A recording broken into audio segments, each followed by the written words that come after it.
Bonjour à toutes et à tous et bienvenue dans cette nouvelle vidéo. Dans cette nouvelle vidéo, je vais vous présenter les 10 clés pour réussir dans le monde du e-commerce. Si vous avez une boutique en ligne ou que vous allez vous lancer dans le monde de la boutique en ligne, de la vente en ligne, vous devez savoir un certain nombre de choses pour mettre toutes les chances de votre côté pour réussir. N'hésitez pas à vous abonner à la chaîne et moi je vous dis à tout de suite.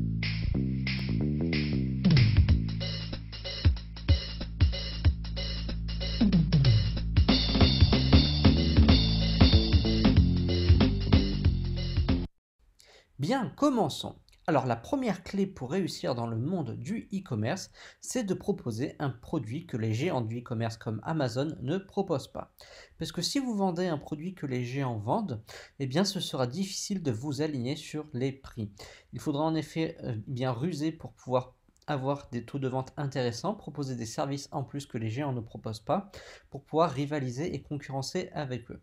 Parce que ces géants généralement proposent donc des tarifs très agressifs et il vous sera difficile de vous aligner sur leur prix. Il va donc falloir soit proposer des produits qu'ils ne vendent pas, ou soit proposer des choses en plus pour vous différencier. Et ça c'est très important parce que si vous essayez de vendre les mêmes choses qu'Amazon, ce qui va se passer c'est que vous allez tout simplement faire un bénéfice quasi inexistant et ce sera très dur par la suite.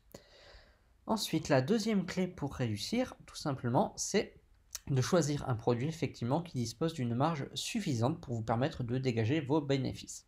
Vous devez calculer en amont la marge que vous devez faire en prenant en compte tous vos postes de dépenses, que ce soit la publicité, le référencement naturel, le coût d'acquisition par client, les coûts de livraison, les coûts liés au système de paiement, aux commissions que va prendre PayPal ou si vous utilisez un autre système de paiement. Bref, vous devez prendre en compte tous ces coûts afin d'établir vos prix.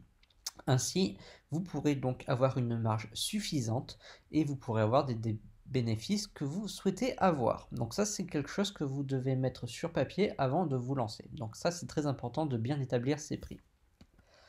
Ensuite, la troisième chose à savoir, c'est que vous devez faire une étude concurrentielle et établir un peu un niveau de demande de la part des internautes. Parce que mettre en vente un produit c'est bien, mais si le produit que vous mettez en vente n'est pas du tout demandé de la part des internautes, ça ne sert à rien. Vous n'aurez aucune vente et vous perdrez plus de temps qu'autre chose. Vous devez donc faire une étude concurrentielle, c'est-à-dire voir combien de personnes, combien de boutiques en ligne il y a déjà tout simplement sur le marché que vous visez, et vous saurez un petit peu le niveau de concurrence et ce que vous devrez mettre en œuvre tout simplement pour dépasser vos concurrents. Il existe plusieurs outils pour essayer d'estimer un niveau de concurrence. Vous avez SEMrush, Ahrefs et bien d'autres qui vous permettent de voir la puissance des domaines, des boutiques en ligne tout simplement qui sont déjà établis et voir ce que vous pouvez faire pour les dépasser. Mais vous pouvez également vous servir de la publicité pour avoir vos premières ventes, mais ça c'est quelque chose qui doit être utilisé avec parcimonie et dont il faut avoir pas mal de connaissances pour ne pas dépenser de l'argent pour rien.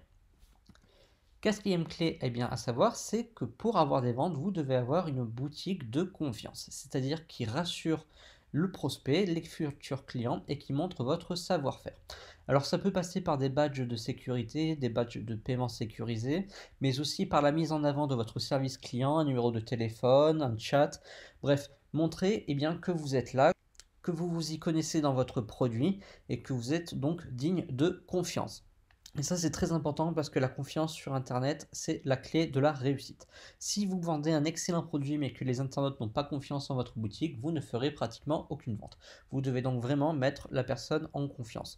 Vous pouvez également proposer une page par exemple à propos qui explique un petit peu votre démarche, qui vous êtes vraiment pour mettre un nom sur votre boutique pour que les personnes puissent relier tout simplement la boutique à votre personnalité et ainsi vous donnerez une meilleure identité à votre boutique. Bref, il faut vraiment que vous mettiez en confiance les visiteurs. Ensuite, cinquième clé pour réussir, c'est de proposer des avantages clients que vos concurrents ne proposent pas. Ça peut être par exemple un programme de fidélité, une livraison gratuite alors que chez les concurrents elle est payante, une garantie plus étendue, bref, des avantages que ne proposent pas vos concurrents et que vous pouvez proposer. Ça peut faire toute la différence si vous avez un prix proche de ceux de vos concurrents, ça peut ça peut faire pencher la balance tout simplement de votre côté. Très important ça encore, eh bien, vous pouvez étudier les avantages que vous pouvez mettre en fonction de votre produit. Il faut que les avantages que vous proposez soient en rapport avec votre produit. Ou bien tout simplement en rapport avec la livraison des produits. Vous pouvez proposer par exemple une livraison rapide, gratuitement, etc. Bref, proposer des avantages. Ensuite, autre clé, c'est de se construire une communauté en fonction de vos produits. Alors ça ne marche pas avec toutes les niches de produits, avec toutes les thématiques de produits, avec tous les marchés. Ça dépend vraiment du produit. Alors quand on parle de communauté, ça peut être au sens large du terme, c'est-à-dire ouvrir plusieurs pages sur les réseaux sociaux comme Facebook, Twitter et Instagram, ou alors vous pouvez vous concentrer que sur Instagram par exemple. Mais ça va vraiment beaucoup dépendre de votre produit. Mais il faut savoir qu'aujourd'hui, eh bien, les réseaux sociaux sont vraiment un excellent levier pour avoir des ventes. C'est vraiment un excellent canal de vente pour attirer du monde vers soi. Mais ça encore, eh bien, j'avais fait une vidéo qui vous propose des conseils pour vous construire efficacement une communauté. Ensuite, autre chose à savoir, c'est que vous devez avoir un service client à la fois réactif et facilement contactable. Puisque, étant donné que les personnes commandent en ligne, elles n'ont pas de personne devant elles, elles doivent pouvoir bien, avoir des réponses rapidement à leurs questions. Ça, c'est très important. Si vous n'êtes pas réactif dans votre service client, par exemple, si une personne vous demande des conseils et que vous mettez plusieurs jours à répondre, eh bien, cette personne qui était en attente de conseils va aller commander ailleurs. De la même manière, si une personne a besoin de votre service après-vente pour obtenir de l'aide sur un produit et que vous mettez des jours à répondre, cette personne pourrait vous faire de la mauvaise publicité sur Internet. C'est pourquoi vous devez être très réactif au niveau du service client. Et de même, vous devez mettre en avant sur votre site internet les moyens de vous contacter et ne pas les cacher tout en bas de votre site. Il faut vraiment qu'ils soient facilement d'accès. Ensuite, autre chose à savoir, c'est que vous devez expédier rapidement les commandes de vos clients et de les tenir informés. Vous devez donc expédier le plus rapidement possible vos clients, les commandes de vos clients, par exemple sous 48 heures. Et si le délai de livraison est lent, vous devez l'informer au moment de sa commande. Donc par exemple, au moment du choix du transporteur, vous mettez que le délai est de 15 à 30 jours. Alors certains vont dire effectivement que ça peut faire fuir les clients, mais je vous assure que ça vous évitera bien des problèmes et bien des litiges. Puisque les personnes, dès qu'elles vont commander, vont voir qu'il y a tel ou tel délai d'attente. Et les clients ne vous contacteront donc pas au bout de quelques jours pour savoir où en est leur commande. Ils sauront qu'il faut donc patienter par exemple entre 15 et 30 jours. Et ça encore une fois, c'est très important, non seulement pour sa réputation, mais également pour la sécurité de son e-commerce. Vous devez vraiment tenir bien informé vos clients. Ensuite, autre clé pour réussir, c'est de mettre en avant les avis clients, mais pas n'importe lesquels. Il existe sur Internet des services dédiés aux avis clients comme Avis Vérifiés. Ce sont des services donc indépendants et dont les avis clients sont donc vérifiés et authentifiés. Donc ce ne sont pas des avis bidons. Ainsi, les clients seront rassurés de voir que vous avez des avis vérifiés sur des plateformes de confiance comme Avis Vérifiés, Trustpilot et bien d'autres. Alors effectivement, ça peut coûter de l'argent d'avoir un compte sur ces plateformes-là, mais je vous assure qu'en termes de confiance, vous allez beaucoup y gagner. Les personnes vont voir que vous avez des avis sérieux, et ça, c'est une excellente chose. Alors il se peut que vous ayez des avis négatifs, ça, il ne faut pas vous inquiéter.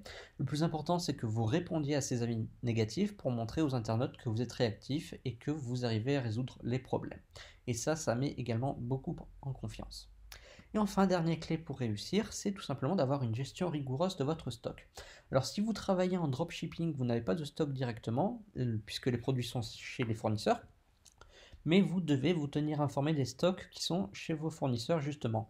Parce que si vous vendez un produit qui n'est plus en stock chez votre fournisseur, eh bien vous aurez l'obligation de rembourser tout simplement le client, ou tout simplement de lui dire qu'il y a tel ou tel délai.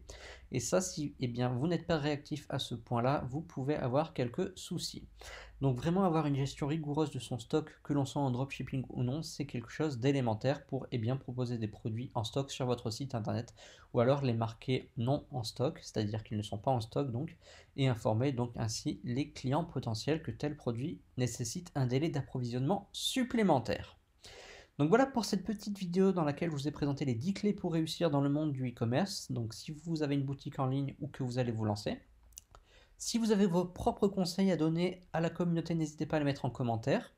N'hésitez pas à mettre un petit pouce vers le haut si vous avez apprécié cette vidéo, à vous abonner à la chaîne et moi je vous dis à très bientôt pour de nouvelles vidéos.